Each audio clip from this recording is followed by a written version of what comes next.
নমস্কার শ্রোতা বন্ধুরা, ভক্তিকথা চ্যানেলের আরেকটি নতুন ভিডিওতে আপনাদের স্বাগত জানাই। প্রতি বছর 19শে জ্যৈষ্ঠ অনুষ্ঠিত হয় লোকনাথ বাবার তিরোধান দিবস। আমরা বাঙালিরা কম বেশি সকলেই লোকনাথ বাবার পুজো করি, তাই তাঁর ছবি আমাদের সকলের বাড়িতেই প্রায় আছে। বাবা লোকনাথের সকল ভক্তদের বিশ্বাস, তাঁর আবির্ভাব ও তিরোধান দিবসটি ভক্তি ভরে পালন করলে তাঁর আশীর্বাদ আমাদের ওপর বর্ষিত হয়। 24 পরগনায় কচুয়া গ্রামে একটি ব্রাহ্মণ পরিবারে বাবা লোকনাথের জন্ম হয়। তিনি ছিলেন তার মা বাবার চতুর্থ সন্তান। তিনি তাঁর দেহত্যাগের তিথি আগেই নির্ধারণ করে তাঁর শিষ্যদের জানিয়ে রেখেছিলেন। বলা হয়, বাবা লোকনাথ ছিলেন স্বয়ং শিবের অবতার, অর্থাৎ তাঁর মধ্যে ভগবান শিবের বাস। বাবা লোকনাথ তাঁর ভক্তদের বলতেন, রণে বনে জলে জঙ্গলে যেখানে বিপদে পড়বে আমাকে স্মরণ করবে, আমি রক্ষা করব। শ্রোতা বন্ধুরা, আজ এই ভিডিওতে আমরা জানব লোকনাথ বাবার তিরোধান দিবসে তাঁর পুজোর প্রস্তুতি আমরা কিভাবে নেব, পুজোর জন্য কোন কোন উপকরণ প্রয়োজন এবং কিভাবে তাঁর পুজো করা হয়। বাবা লোকনাথের পুজোতে ভক্তি প্রধান, আড়ম্বর নিষ্প্রয়োজন।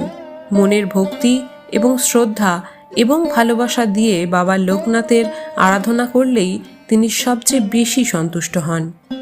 বাবা লোকনাথ তার শিষ্যদের সৎ পথে চলতে বলতেন এবং সৎ কাজ করতে বলতেন। তিনি সকলকে বলতেন, আমাদের জন্মের প্রকৃত অর্থ কী? তিনি বলতেন, মুখের ভাষা যেন মধুর হয়। তিনি বলতেন, প্রতিদিন রাতে শুতে যাওয়ার আগে সারাদিনের কাজের হিসাব নিকাশ করা উচিত। এবারে আমরা জেনে নিই কিভাবে বাড়িতে বাবা লোকনাথের পুজো আমরা করব।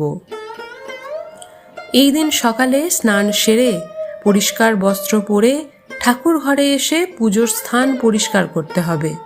তারপর যেখানে পুজো করবেন সেখানে একটি সাদা রঙের বস্ত্র পেতে নিতে হবে। তারপর সুগন্ধি জ্বালিয়ে আগে বাড়িতে রাখা শিবলিঙ্গটি পুজো করে নিতে হবে। মহাদেবের পুজোর পর বাবা লোকনাথের পুজো করতে হবে। প্রথমেই পঞ্চামৃত দিয়ে বাবার অভিষেক করতে হবে। তারপর পরিষ্কার জল দিয়ে পরিষ্কার করে আগেই পেতে রাখা সাদা কাপড়ের ওপর বাবাকে বসিয়ে নিতে হবে। এরপর একটি নতুন পৈতে বাবাকে পরিয়ে দিতে হবে এবং সাদা চন্দনের তিলক পরিয়ে নিতে হবে এবং ফুলের মালা দিয়ে বাবাকে সাজিয়ে দিতে হবে। যেহেতু কৃষ্ণ জন্মাষ্টমী বাবা লোকনাথের জন্মতিথি মনে করা হয়, তাই দুটি তুলসী পাতা চন্দন সহযোগে বাবাকে নিবেদন করতে হবে ওম নমঃ ভগবতে বাবা লোকনাথায় নমঃ বলে। এই দিন বাবার প্রিয় ফুল ফল মিষ্টি দিলেই খুব ভালো হয়। ওনার প্রিয় ফুল হলো নীল শালুক বা নীল শাপলা, তাই চেষ্টা করুন যাতে একটি নীল শালুক বা শাপলা ফুল তাঁর চরণে নিবেদন করা যায়। সাদা ফুল যেমন রজনীগন্ধা, টগর, বেলি, জুঁই এইসবও তার খুব প্রিয়। এরপর তাঁর প্রিয় খাবার যেমন মিছরি, কালো জাম মিষ্টি, ফলের মধ্যে তাল শাঁস, আম ও কলা এগুলি একে একে ওনাকে নিবেদন করুন। এছাড়া বাবা লোকনাথের ডাবের জল খুব প্রিয়। এবারে বাবা লোকনাথকে প্রণাম করুন। বাবার প্রণাম মন্ত্রটি হলো, ওম যোগীন্দ্রায় নমস্তেভ্যং ত্যাগীশ্বরায় বৈ নমঃ ভূমানন্দ স্বরূপায় লোকনাথায় নমো নমঃ নমামি বারদি চন্দ্রং নন্দন কাননেশ্বরং হরিম নমামি ত্রিলোকনাথায় লোকনাথায় কল্পতরুম ওম নমঃ শিবায় শান্তায় কারণত্রয় হেতবে নিবেদয়ামি চাত্মনং গতিস্তং পরমেশ্বরং नमस्ते गुरु रूपाय नमस्ते त्रिकालदर्शिने नमस्ते शिव रूपाय ब्रह्मात्मने नमो नमः। जय बाबा लोकनाथ, जय माँ लोकनाथ, जय शिव लोकनाथ, जय ब्रह्म लोकनाथ, जय गुरु लोकनाथ। ओम शांति, ओम शांति, ओम शांति। শ্রোতা বন্ধুরা, এবারে আমরা জানব লোকনাথ ব্রহ্মচারী তার ভক্তদের বেশ কিছু বাণী বলেছিলেন। তিনি বলতেন, যদি কোনো ব্যক্তি তার পুজো করেন তার চেয়ে তিনি বেশি খুশি হবেন যদি তার বলা কথাগুলো কেউ মেনে চলে। বন্ধুরা, বাবা লোকনাথ যে কথাগুলি বলে গেছেন সেগুলো আমরা যদি মেনে চলি তাহলে আমাদের জীবন আরও মসৃণ হবে। তিনি ছিলেন ব্রহ্মচারী, ত্রিকালদর্শী জাতীশ্বর, যাকে ভগবান শিবের অবতার হিসেবেই গণ্য করা হয়। তাই তাঁর বলা কথাগুলি অক্ষরে অক্ষরে সত্য। তার পুজো রোজ না করলেও যদি কোনো ব্যক্তি তাঁর কথাগুলি মেনে চলে তাহলে জীবনে পরম শান্তি লাভ করবে। তার কথাগুলি আমাদের জীবনে চলার পথে পাথেয়। চলুন আমরা এবার বাবা লোকনাথের কিছু বাণী নিয়ে একটু আলোচনা করি। বাবা লোকনাথ বলেছেন, দুধ, দই, ঘি, মাখন সব এক জায়গা থেকেই সৃষ্ট, কিন্তু মূল্য সবার আলাদা। জন্ম কখনো শ্রেষ্ঠত্ব দেয় না, কর্মই মূল্য নির্ধারণ করে। বাবা লোকনাথের দ্বিতীয় বাণীটি হল, তোরা যদি দীর্ঘায়ু হতে চাস তাহলে তোদের সদাচারী, শ্রদ্ধাশীল, ঈর্ষাহীন, সত্যবাদী, ক্রোধবিহীন ও সরল স্বভাব হতে হবে। বাবা লোকনাথের বলা তৃতীয় বাণীটি হল, চাঁদ আর সূর্যের মধ্যে যেমন কোনো তুলনা হয় না, ঠিক তেমনি তোর জীবনটাকেও অন্যের সাথে তুলনা করিস না। যার যখন সময় আসবে সে তখনই জ্বলে উঠবে। তার চতুর্থ বাণীটি হল, সমস্যা সাগরে ডুবে আছিস বলে আতঙ্কিত হোস না, সৃষ্টিকর্তার ওপর আস্থা রাখ।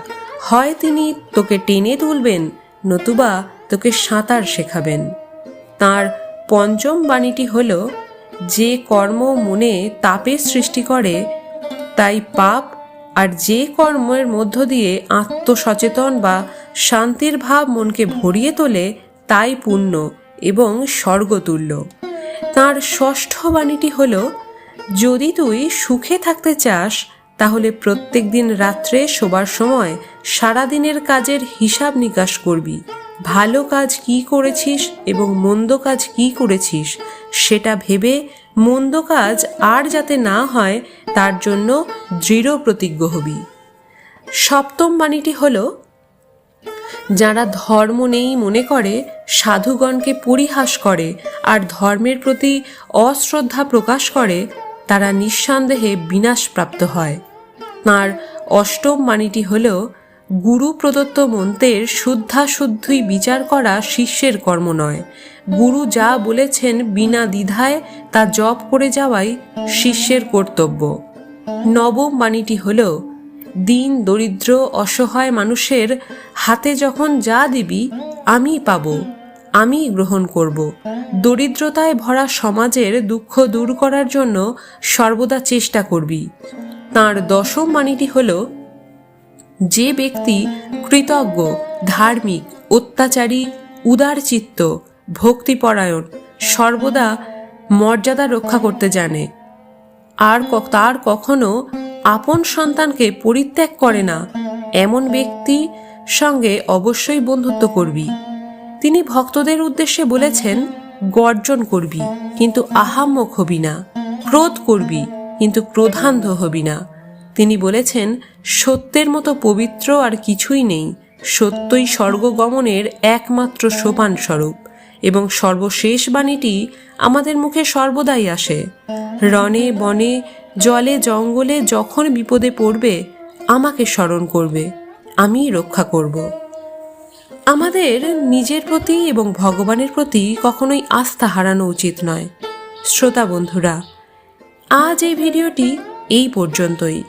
আপনি যদি ভিডিওটি দেখে একটু হলেও সমৃদ্ধ হন তাহলে একটি লাইক করে কমেন্টে জয় বাবা লোকনাথ লিখতে ভুলবেন না। আর আপনি যদি এই চ্যানেলে নতুন হয়ে থাকেন তাহলে চ্যানেলটি সাবস্ক্রাইব করার অনুরোধ রইল। ভালো থাকবেন, সুস্থ থাকবেন। জয় বাবা লোকনাথ। বাবা লোকনাথ সকলের মঙ্গল করুন।